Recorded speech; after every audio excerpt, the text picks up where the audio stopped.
Сега ще ви покажа трите ми любими аутфита, с които обичам да ходя на прасе. И ето, че започваме с първата визия. Това е аутфита, с който съм гост на прасе.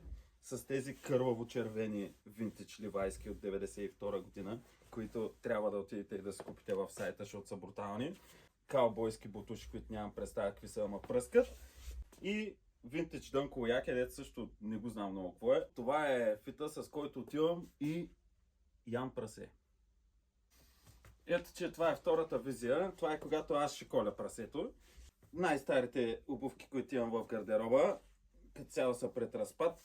Adidas долница, Puma Италия горница. Мисля, че се получи много добре. Като цяло, с този аутфит ще изпия всичките бюри, които съществуват, ще заколя всичките прасета, които съществуват и после ще слегна да спа. Ето, че сме на последната визия. Тук вече аз съм организатора на прасето. Тук вече си ми на гости на мен.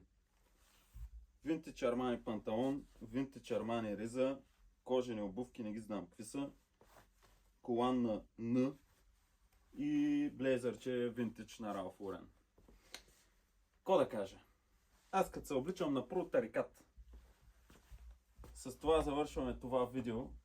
Отивайте, купувайте с находки. Ако не си купувате находки, няма да имате дрехи, което е проблем. Вдъхновението ми за прасето е, че съм гладен.